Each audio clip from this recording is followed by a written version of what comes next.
I need to tell you something that happened to me 5 days ago that's going to sound absolutely impossible, but I swear on everything I hold sacred that every word is true. I was kneeling alone in the empty sanctuary of a centuries-old church in Philadelphia at midnight, wrestling with the crushing realization that after 6 years of playing Jesus, I still had no idea how to actually live like him in my daily life when he appeared beside me at the altar and revealed the shocking truth about what it really means to be Christ-like. What he showed me didn't just answer my desperate question, it completely shattered every religious assumption I'd ever made about Christian living and gave me the keys to transformation that actually works in real life, not just on camera. But before I begin my story, let me know in the comments where you are listening from and what time it is. I just want to know I'm not alone in this. And if you feel moved by what you hear, consider subscribing. It helps give me the strength to speak my truth. Now, let's get into my story. I'm recording this from my hotel room in New York City, where I'm staying after what might have been the most life-changing spiritual encounter of my entire ministry. It's 3:45 a.m., and I should be exhausted after the emotional intensity of the past 5 days. But I can't sleep because what Jesus revealed to me about authentic Christian living has completely revolutionized how I see every interaction, every decision, every moment of trying to follow him in practical daily ways. Let me tell you about the spiritual crisis that brought me to my knees in that Philadelphia sanctuary. I had just finished a series of interviews about The Chosen's final season, and in every single conversation, the same question kept coming up. Playing Jesus for 6 years must have made you incredibly Christ-like. How has portraying him changed how you live as a Christian? Each time I was asked, I gave the polished answer I'd developed over the years about how studying Jesus' words had deepened my faith and how portraying his love had made me more compassionate. But inside, I felt like the biggest hypocrite in Christian entertainment, because the honest truth was that despite 6 years of speaking Jesus' words and embodying his character on screen, I still struggled with the same daily failures I'd always struggled with. I still lost my temper in traffic. I still felt irritated when people interrupted my personal time. I still caught myself being judgmental about other people's choices. I still struggled with pride when people praised my performance. I still battled selfishness in my relationships. I still found it difficult to forgive people who hurt me. I still wrestled with anxiety, fear, and doubt, despite playing someone who constantly taught about peace, trust, and faith. The breaking point came during an interview with a Christian magazine where the interviewer said something that shattered my carefully constructed spiritual facade. "You must be one of the most Christ-like people in entertainment. After spending so much time studying Jesus and portraying his character, you probably find it natural to respond like him in every situation." I smiled and nodded, giving another version of my standard response about how the role had been transformative. But as soon as the interview ended, I felt overwhelmed by the gap between who people thought I was and who I actually was in my private moments. That evening, I was supposed to speak at a church in Philadelphia about living like Jesus in Hollywood. As I prepared my notes, I realized I was about to give advice about Christ-like living to people who probably assumed I had figured it out, when the reality was that I felt more confused about practical Christian living than ever. Standing in front of 800 people that night, sharing stories about finding faith in a secular industry and maintaining Christian values in challenging environments, I felt like I was living a lie. Not because anything I was saying was untrue, but because I was presenting myself as someone who had mastered Christ-like living when I was actually someone who struggled with it daily. After the event, during the meet and greet, person after person approached me with comments that made my spiritual crisis worse. "You're such an inspiration. You must have such a close relationship with Jesus. It shows in how you live that you really know him. You're the most Christ-like celebrity I've ever met." Each comment felt like evidence of how successfully I had fooled people into thinking that playing Jesus had somehow made me Jesus-like. But I knew the truth about my daily struggles, my internal battles, my repeated failures to respond like Christ in real-life situations. That night, unable to sleep because of the weight of my spiritual dishonesty, I found myself walking the streets of Philadelphia at 11:30 p.m., looking for somewhere I could be alone with God, and finally asked the question I'd been avoiding for years. If I really wanted to be Christ-like, why was it so difficult? Why hadn't 6 years of studying his words and portraying his character transformed how I actually lived? I found myself at St. Peter's Church, a beautiful old sanctuary that had been built in the 1700s. The doors were locked, but the groundskeeper was just finishing his evening duties and recognized me from the chosen. He kindly allowed me to sit in the sanctuary for a few minutes to pray. Walking into that ancient space, lit only by a few candles near the altar, I felt the weight of centuries of believers who had come seeking authentic connection with God. But unlike them, I was someone who had been pretending to represent God professionally while feeling like a fraud personally. I walked to the front of the sanctuary and knelt at the altar, surrounded by the silence of midnight and the faint scent of old wood and melted wax. For the first time in months, I dropped all pretense and allowed myself to feel the full weight of my spiritual frustration. Jesus, I said aloud in that empty church, my voice echoing off the stone walls. I need to ask you something, and I need you to answer honestly. I've spent 6 years playing you, studying your words, speaking your teachings to millions of people, but I still don't know how to actually live like you in my daily life. The sanctuary was silent, except for the distant sounds of Philadelphia traffic and the settling creaks of old wood. I felt like I was finally asking the question that had been eating at my soul for years.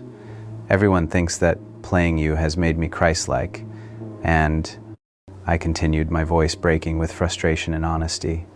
But the truth is, I still struggle with the same selfishness, impatience, pride, and fear I've always struggled with. I know your words by heart, but I don't know how to apply them when someone cuts me off in traffic, or when I'm tired and someone needs my attention, or when I'm hurt and need to forgive. The weight of my confession settled around me in that candlelit sanctuary. I wasn't just admitting failure, I was acknowledging that I had no idea how transformation actually worked. I can portray your love and patience and compassion on camera, I said, tears starting to blur my vision. But when the cameras stop rolling, I'm still the same person I was before I ever played you. I'm still selfish in relationships. I'm still judgmental about people who annoy me. I'm still proud when people praise me and defensive when they criticize me. The silence that followed felt different from ordinary quiet. It felt pregnant with possibility, like the moment before revelation, when confusion is about to give way to clarity. I'm tired of pretending I've figured out how to follow you when I obviously haven't, I whispered, finally voicing the shame I'd been carrying for years. I'm tired of people thinking I'm Christ-like when I know how far I am from actually living like you. I want to be transformed, not just informed. I want to actually change, not just know how I should change. What I didn't know was that my honest question about practical Christ-likeness was about to be answered in the most profound way imaginable. Because at exactly 12:17 a.m., the atmosphere in that ancient sanctuary began to shift in ways that would give me the keys to transformation I'd been seeking for years. The air became thicker, more alive, charged with a presence so familiar yet overwhelming that I immediately recognized who was entering that sacred space. The candlelight didn't change, but everything around me began to glow with a warmth that had nothing to do with temperature and everything to do with love. And then, kneeling beside me at that altar, as naturally as if he had been there all along, was Jesus. Not the way I portray him in the show, but unmistakably him. His presence filled that sanctuary with such profound understanding and compassion that my shame about spiritual failure began to dissolve before he even spoke. He was looking at me with the most knowing eyes I'd ever seen, full of love for someone who had finally stopped pretending and started asking real questions. "Jonathan," he said, his voice carrying both infinite authority and intimate friendship. Thank you for finally being honest about your struggle instead of pretending you've figured out how to follow me. Now I can show you what you really need to know about becoming Christ-like. I could barely speak through my relief and vulnerability, but I managed to whisper, Jesus, why is it so hard to live like you? Why haven't 6 years of studying your words and portraying your character changed how I actually respond in daily life? His expression held such perfect understanding that I felt like he had lived this exact struggle personally.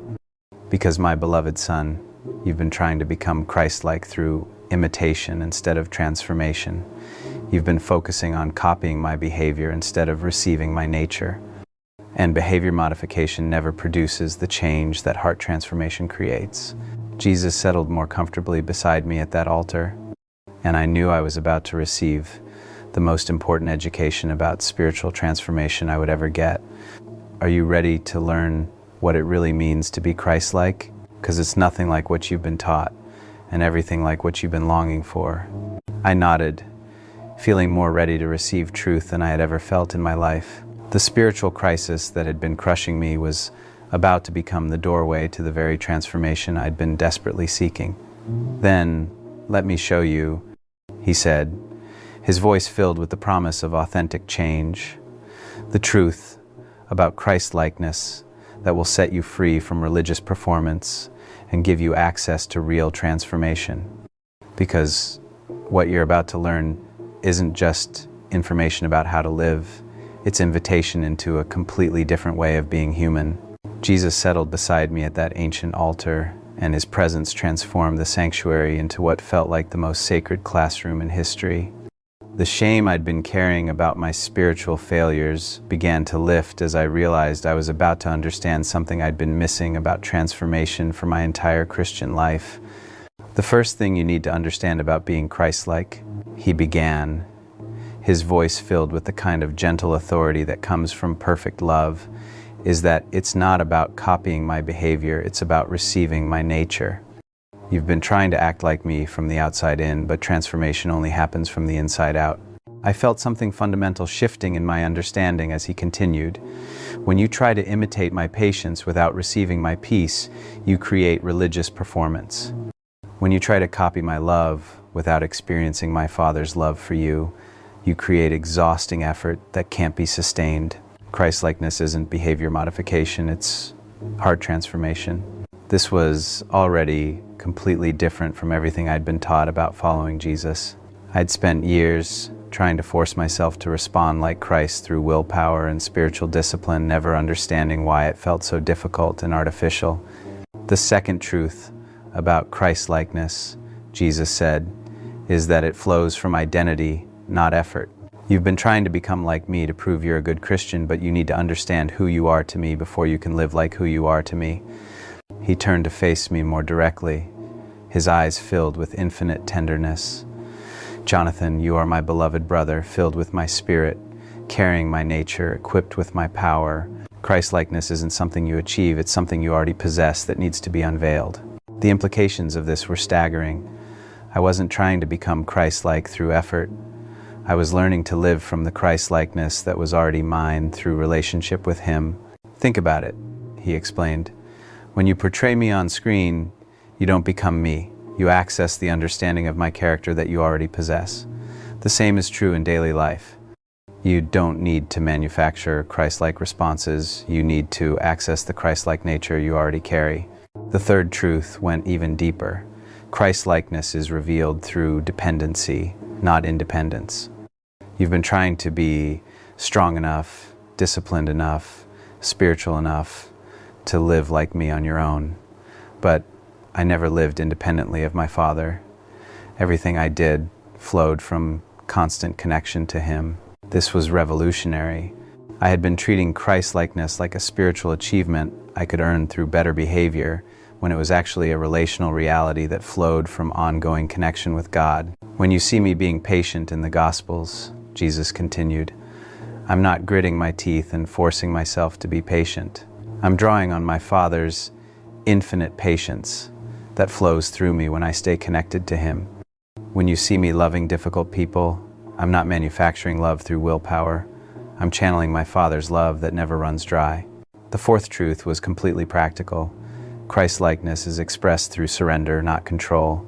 You've been trying to manage your responses, control your reactions, force yourself to behave correctly. But transformation happens when you surrender each moment to my Spirit rather than trying to handle it yourself. I thought about all the times I'd tried to force myself to respond, like Jesus biting my tongue when I wanted to be sarcastic, pushing myself to be kind when I felt irritated, trying to manufacture forgiveness when I felt hurt. It had always felt exhausting and artificial because I was trying to control outcomes instead of surrendering to His Spirit in me. The fifth truth about Christ-likeness, Jesus said, standing and walking to one of the stained glass windows, is that it's progressive, not perfect. You've been expecting immediate, complete transformation and then feeling like a failure when you still struggle with old patterns. But becoming like me is a lifelong process of gradual change, not instant perfection. He gestured toward the window, depicting various saints. Every person represented in these windows struggled with the same human weaknesses you struggle with. They became Christ-like, not by never failing, but by learning to return to me quickly when they did fail, by growing in their ability to recognize my voice, by becoming more skilled at surrendering control. The sixth truth addressed my deepest frustration. Christ-likeness is about response, not perfection. You will still feel anger, but you'll learn to respond to anger the way I do. You'll still experience hurt, but you'll handle hurt the way I handle it. You'll still face temptation, but you'll have access to the same power I used to overcome temptation. This was liberating beyond words. I didn't have to stop being human to be Christ-like. I had to learn to be human the way Jesus was human. When someone cuts you off in traffic, he explained with a gentle smile, you'll still feel the flash of irritation. But instead of nursing that irritation into road rage or judging them as inconsiderate, you can pause and ask my Spirit how to respond. Maybe with a prayer for their safety, maybe with gratitude that no accident occurred, maybe with compassion for whatever stress is driving their hurry. The seventh truth was perhaps the most transformative. Christ-likeness is activated by love, not law. You've been trying to follow rules about how to behave, but love is what makes Christ-like responses natural and sustainable. When you're filled with my love, patience isn't forced, it flows. Forgiveness isn't obligation, it's freedom. Jesus returned to kneel beside me, His presence radiating such perfect love that I felt every defensive wall around my heart beginning to melt. The reason your attempts at Christ-likeness have felt so difficult is that you've been trying to obey commands instead of overflow with love. Love changes everything about how you see people, how you interpret their actions, how you want to respond to them. The eighth truth went to the heart of sustainable transformation. Christ-likeness is sustained by grace, not guilt. Every time you fail to respond like me and beat yourself up about it, you actually move further away from transformation. But every time you fail and receive my grace, you move closer to the change you're seeking. I realized how counterproductive my shame about spiritual failure had been. Instead of motivating change, it had been reinforcing the very patterns I was trying to break. Guilt says, I should have done better, Jesus explained. Grace says, I'm learning to do better. Guilt focuses on past failure. Grace focuses on future possibility. Guilt creates religious performance. Grace creates authentic transformation. The ninth truth was incredibly practical. Christ-likeness is developed through practice, not pressure. Just like learning to portray me on screen required rehearsal, repetition, and gradual improvement, learning to live like me requires practicing new responses in low-stakes situations so they become natural in high-stakes moments. This gave me hope. I didn't have to be perfect immediately. I could practice Christ-like responses in small interactions so they would be available in big challenges. Start with the cashier at the grocery store, he suggested.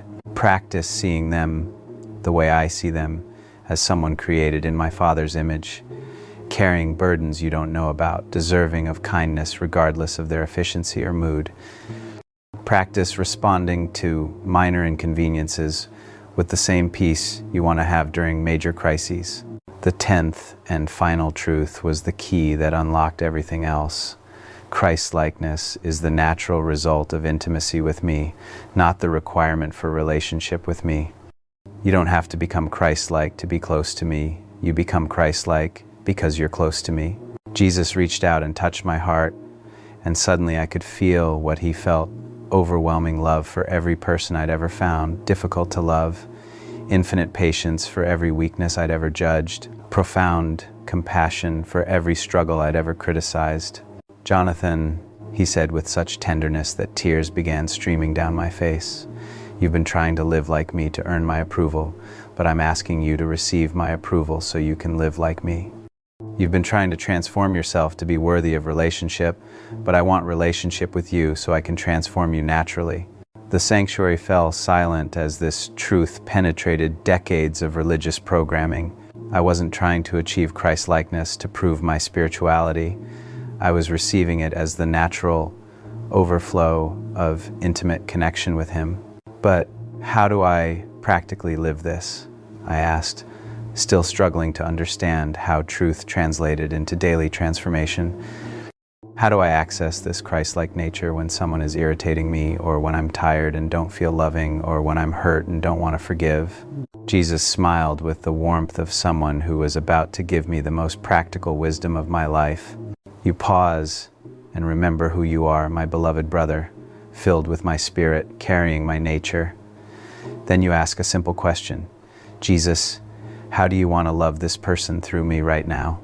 And then you trust that my nature in you will provide the response." He gestured around the sanctuary where countless believers had come seeking transformation for centuries. "It's not complicated, Jonathan. Christ-likeness is simply learning to let me live my life through you instead of trying to live your life for me. It's collaboration, not imitation. It's flowing with my spirit, not forcing your flesh."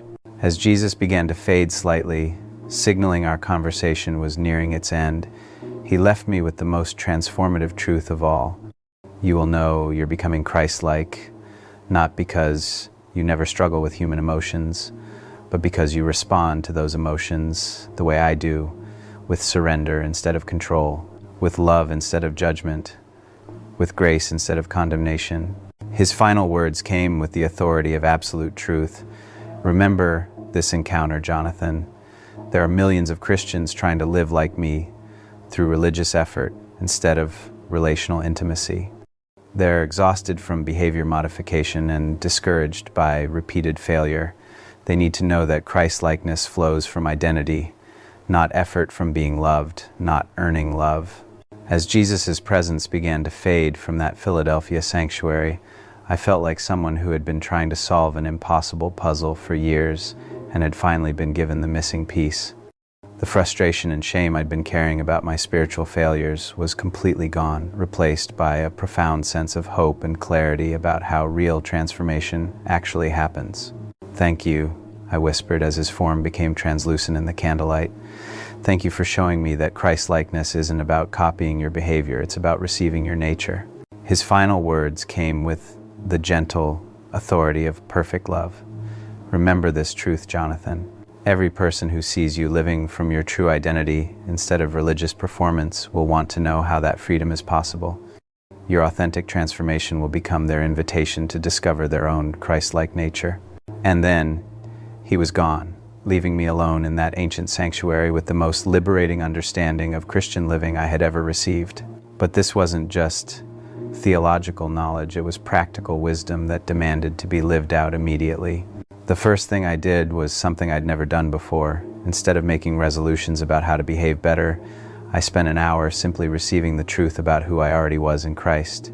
I wasn't trying to become Christ-like, I was learning to live from the Christ-likeness that was already mine through His Spirit. I walked out of that sanctuary at 2:00 a.m., feeling completely different about my spiritual life. Not because my circumstances had changed, but because my understanding of transformation had been revolutionized. I wasn't carrying the burden of trying to be good enough anymore. I was carrying the joy of being loved enough. The real test came the very next morning during my flight back to Los Angeles. I was exhausted from the late night in the church, running on minimal sleep, and my flight was delayed by 3 hours due to mechanical issues. In the past, this would have triggered my typical pattern of irritation, impatience, and judgment about airline incompetence. But as I felt the familiar surge of frustration beginning to rise, I remembered Jesus' words from the night before. You pause and remember who you are, my beloved brother, filled with my spirit, carrying my nature. Then you ask, Jesus, how do you want to love this person through me right now? Instead of trying to force myself to be patient, I surrendered the moment to his spirit. Jesus, I prayed silently. I'm feeling frustrated about this delay. How do you want to respond through me? What happened next was nothing short of miraculous. Instead of growing more irritated, I felt genuinely compassionate for the stressed airline employees who were dealing with hundreds of angry passengers. Instead of judging the situation as inconvenient, I felt grateful for the safety protocols that prioritized our well-being over schedule efficiency. I found myself approaching the gate agent with sincere concern. This must be such a stressful day for you, dealing with all these flight disruptions. Is there anything I can do to make your job easier while we wait? Her entire countenance changed. Thank you for asking, she said with obvious relief. Most people have been yelling at me all morning about things that are completely out of my control. It means a lot that someone recognizes we're doing our best in a difficult situation. This wasn't forced kindness or religious performance. It was the natural overflow of Christ's love flowing through me when I stopped trying to control my response and started surrendering to his nature in me. The transformation continued throughout my journey home. When the passenger next to me on the plane was clearly anxious about flying, instead of feeling annoyed by their nervous conversation, I felt moved to offer gentle reassurance and distraction through friendly dialogue.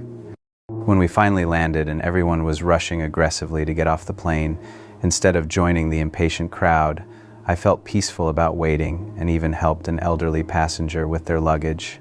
Each response felt completely natural, not forced. This was what Jesus had meant about Christ-likeness flowing from identity rather than effort. I wasn't trying to act like him, I was letting him live through me. When I returned to the set of The Chosen the following week, the difference was immediately apparent to everyone around me. Dallas Jenkins noticed it during our first director meeting. Jonathan, there's something different about your energy he observed.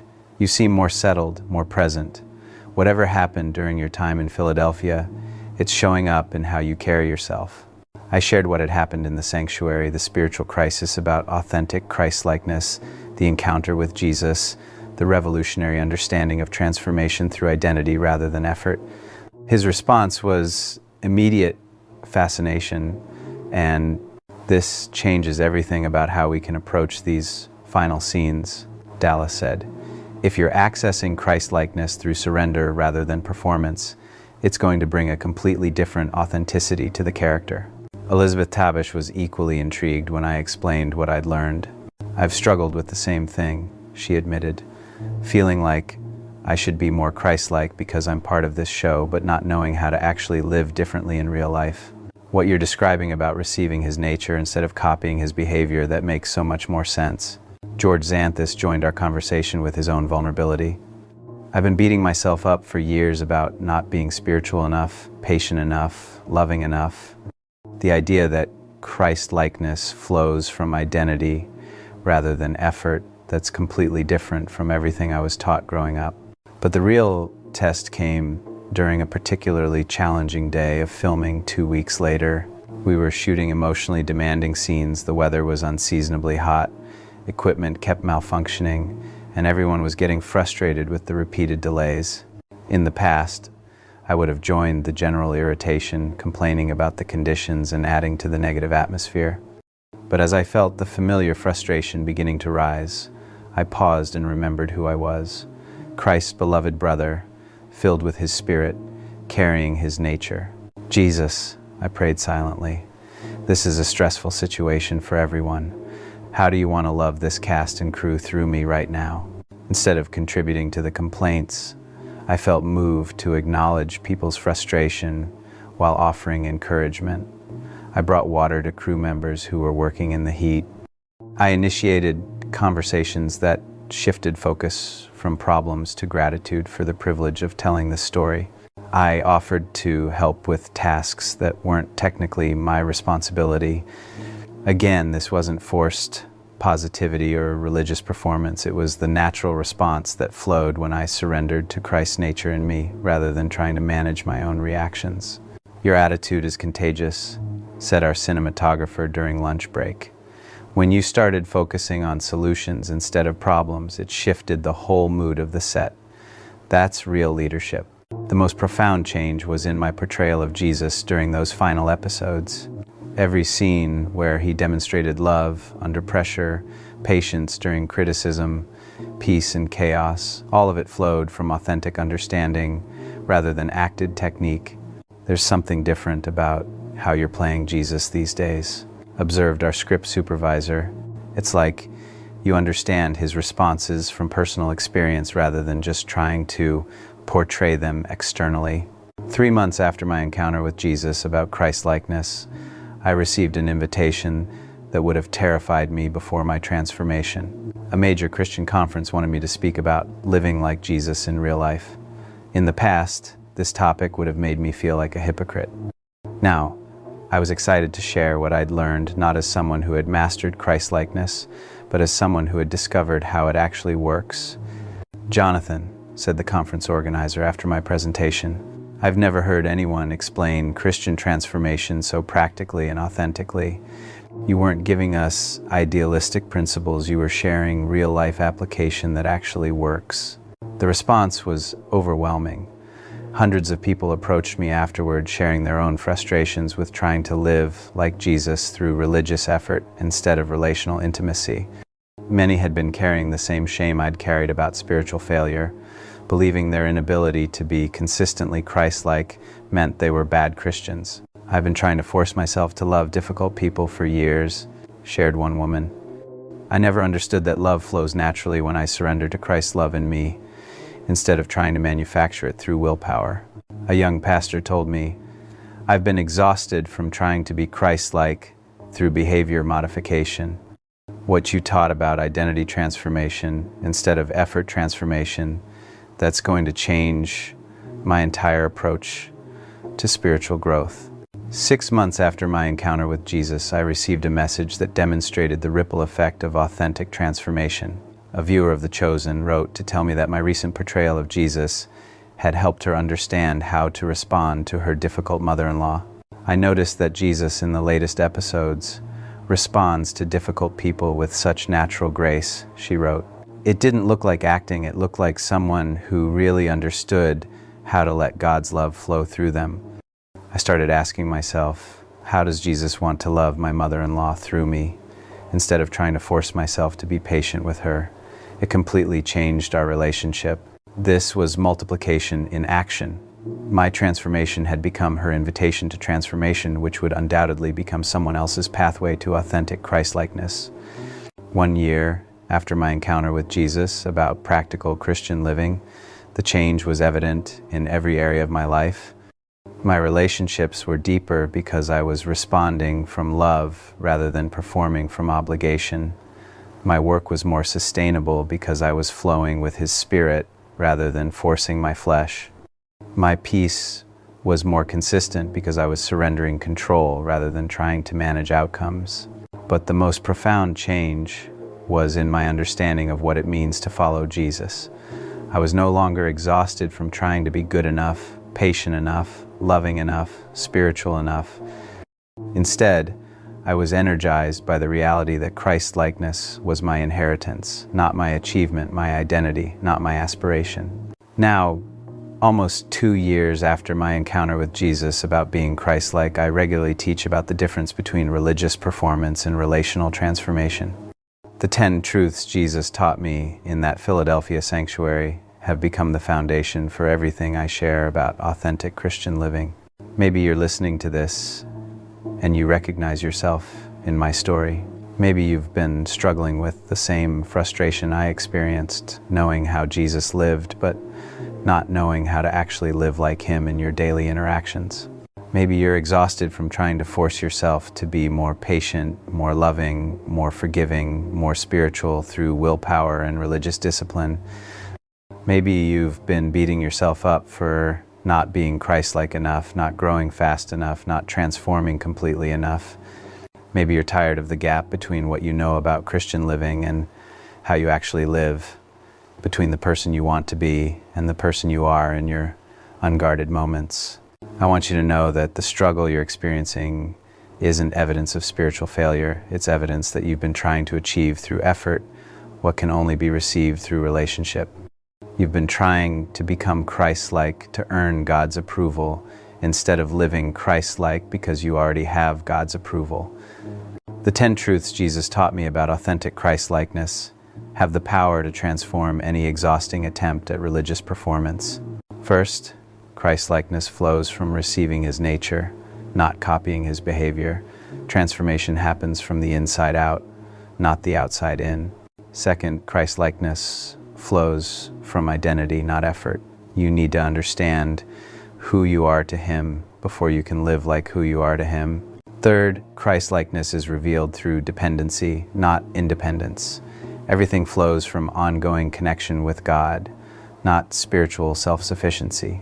Fourth, Christ-likeness is expressed through surrender, not control. Transformation happens when you surrender each moment to His Spirit rather than trying to manage your responses. Fifth, Christ-likeness is progressive, not perfect. It's a lifelong process of gradual change, not instant perfection. Sixth, Christ-likeness is about response, not perfection. You'll still experience human emotions, but you'll learn to respond to them the way Jesus does. Seventh, Christ-likeness is activated by love, not law. When you're filled with His love, Christ-like responses flow naturally instead of being forced. Eighth, Christ-likeness is sustained by grace, not guilt. Grace moves you toward transformation, while guilt keeps you trapped in performance. Ninth, Christ-likeness is developed through practice, not pressure. You can practice new responses in low-stakes situations so they become natural in high-stakes moments. 10th, Christ-likeness is the natural result of intimacy with Jesus, not the requirement for relationship with Him. You become like Him because you're close to Him, not to get close to Him. If you're someone who's been exhausted by trying to live like Jesus through religious effort, I want you to understand that there's a completely different way. You don't need more willpower, you need more surrender. You don't need to try harder, you need to trust deeper. You don't need to become Christ-like, you need to live from the Christ-likeness that's already yours. Father God, I thank You for the transformation that set me free from religious performance and showed me what authentic Christ-likeness actually looks like. For everyone listening who has been exhausted by trying to live like Jesus through effort instead of relationship, I pray that they would receive the same freedom that revolutionized my daily life. For those who have been beating themselves up for not being Christ-like enough, help them understand that transformation flows from identity, not effort from being loved, not earning love. For those who have been trying to control their responses instead of surrendering to Your Spirit, give them courage to trust that Your nature in them will provide what each situation requires. For those who have been discouraged by the gap between what they know and how they live, help them see that Christ-likeness is their inheritance, not their achievement. Help all of us to stop trying to live our lives for You and start letting You live Your life through us. Help us to remember that we don't have to become worthy of Your nature. We already carry Your nature and need to learn to live from it. Thank You for making us Your beloved children, filled with Your Spirit, carrying Your nature. Thank You for showing us that transformation happens through intimacy, not imitation, through surrender, not control. Protect those who are vulnerable to religious performance, and raise up more people who can teach the difference between effort-based Christianity and identity-based transformation. In Jesus' name, amen. The truth I learned in that Philadelphia sanctuary is the truth that can set anyone free from exhausting religious performance and give them access to authentic transformation. Christ-likeness isn't about copying Jesus' behavior, it's about receiving His nature. You don't have to become like Him to be close to Him. You become like Him because you're close to Him. You are not trying to achieve Christ-likeness through effort. You are learning to live from the Christ-likeness that's already yours through His Spirit. You don't need to manufacture love, patience, forgiveness, or peace. You need to surrender to the love, patience, forgiveness, and peace that already live in you. Transformation is possible. Authentic Christ-likeness is available. Freedom from religious performance is yours for the receiving. Thank you for letting me share the most liberating discovery about Christian living I've ever received.